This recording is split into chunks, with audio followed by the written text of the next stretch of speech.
Hello दोस्तों, मेरा नाम है अखिल और आज के इस वीडियो में हम इकाई का अंक निकालना सीखेंगे, वो भी फैक्टर वाले क्वेश्चन का। अब देखो, जो फैक्टर वाले क्वेश्चन होते हैं उनका इकाई का अंक निकालना हमें दो टाइप से पूछा जा सकता है। जिसमें पहला टाइप आएगा कि जो फैक्टर होगा वो हमें पावर में दिया जाएगा, और इसका दूसरा टाइप आएगा कि जो फैक्टर होगा वो हमें बेस में दिया जाएगा। तो अगर फैक्टर हमें पावर में दिया जाता है तो उस कंडीशन में हम क्या करेंगे। देखो, अगर फैक्टर पावर में दिया जाएगा तो जो पावर होगी वो अगर 4 के बराबर है, 4 के फैक्टर के बराबर है या 4 के फैक्टर से बड़ी है, तो तब वो पावर को मैं 4 से रिप्लेस कर दूंगा।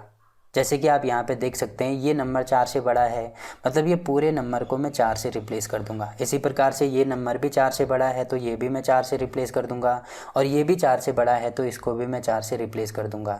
अब देखो, क्योंकि मैं इकाई का अंक निकाल रहा हूँ तो मुझे बेस में केवल इकाई के अंक से ही मतलब होना चाहिए। बाकी जितने भी नंबर होंगे सबको मैं छोड़ दूंगा, तो इनको मैं छोड़ के यहाँ पर लिख दूंगा 2। पावर में देखो, इसको मैंने इसमें रिप्लेस कर दिया तो ये हो जाएगा 4 इंटू, इसको भी मैं छोड़ दूंगा, यहाँ पे होगा 3।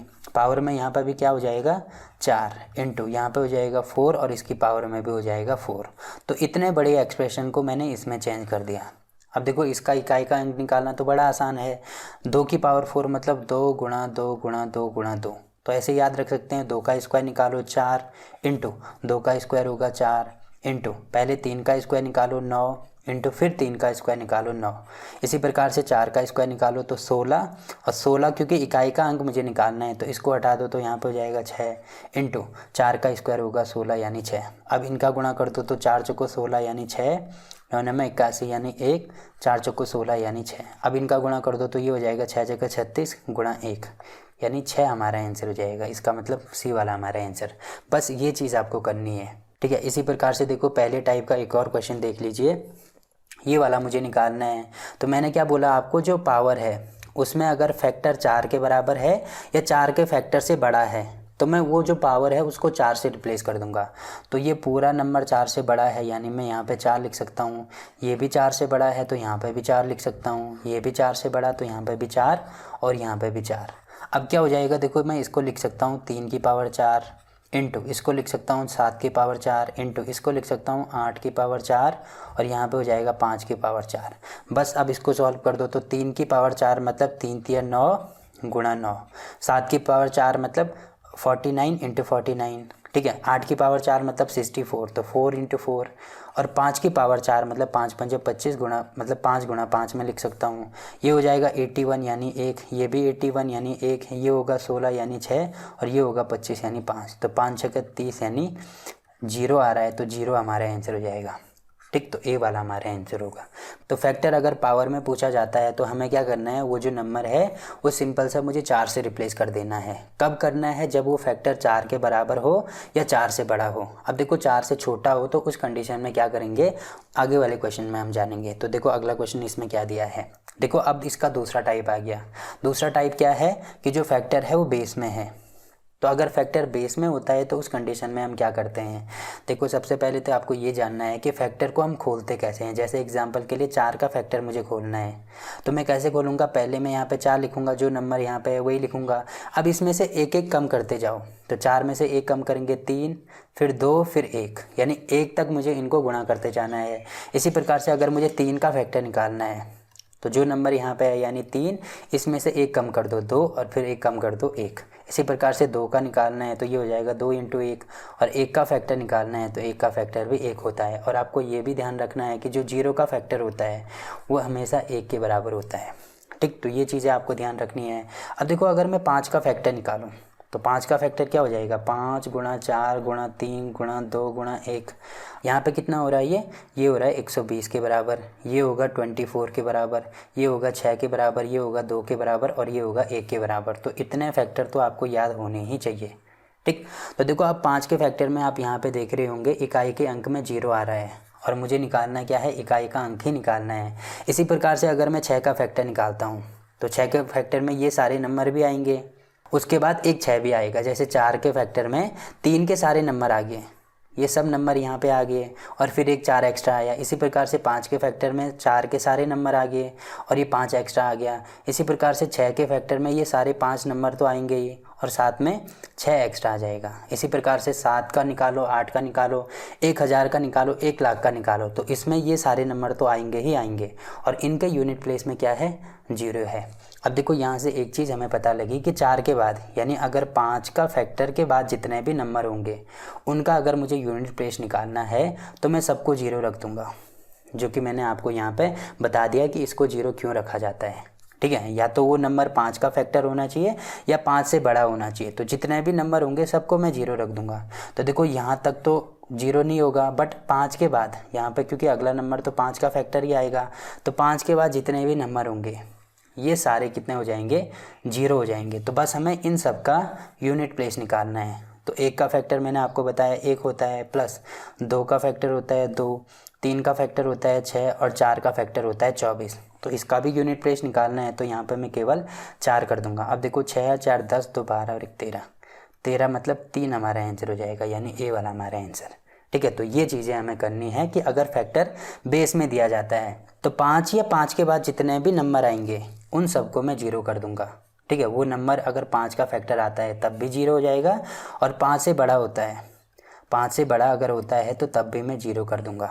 ठीक है, तो ये दोनों टाइप आपको याद रखने हैं। देखो पहला टाइप मैंने आपको क्या बताया कि फैक्टर अगर पावर में पूछा जाता है, तो अगर पावर में पूछा जाएगा तो उस कंडीशन में क्या करूँगा, अगर वो 4 के बराबर है या 4 से बड़ा है तो तब मैं उसको 4 से रिप्लेस कर दूंगा। और अगर बेस में फैक्टर पूछा जाता है तो अगर वो 5 के बराबर है या 5 से बड़ा है तो मैं उसको क्या कर दूंगा, 0 कर दूंगा। ये दोनों टाइप ही इसमें पूछे जाते हैं, यही चीज़ आपको ध्यान रखनी है।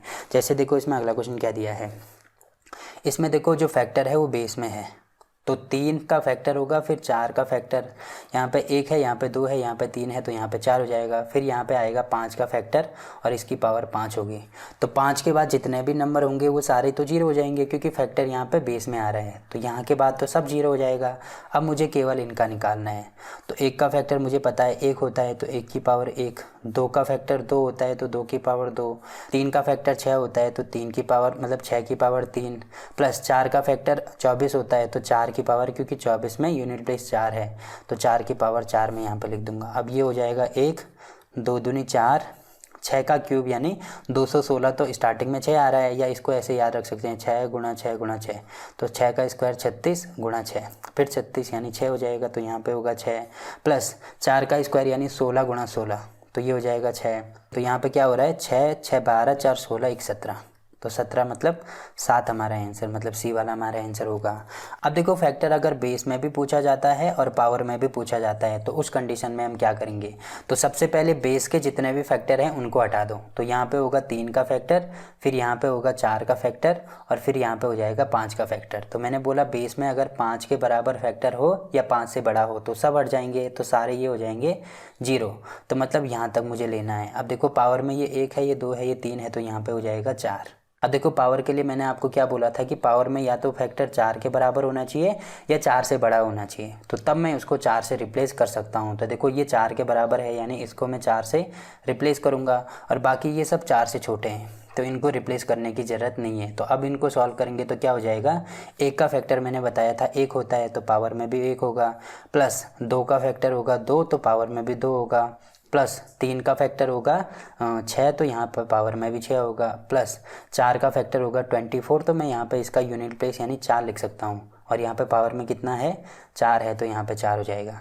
अब देखो इसको मैं लिख सकता हूँ 1 प्लस 2 का स्क्वायर ही हो जाएगा 4, प्लस अब देखो 6 की पावर 6 आ रहा है, तो 6 यहाँ पे तो 6 आ रहा है, बट कभी कभी ऐसे हो सकता है कि 24 आए 93 आए, तो उनको कैसे निकालते हैं, एक यूनिवर्सल साइक्लिसिटी होती है 4, तो मैं सबको बटे में 4 कर दूंगा यानी 4 से भाग कर दूंगा। ठीक है, और जो भी रिमाइंडर आएगा वो यहाँ पे मैं पावर में फिर लिख दूंगा। जैसे यहाँ पे 6 आ रहा है तो 6 को अगर मैं 4 से डिवाइड करता हूँ तो एक बार पूरी बार जाएगा, 2 रिमाइंडर बचेगा, तो यहाँ पे मैं लिख सकता हूँ 6 की पावर 2।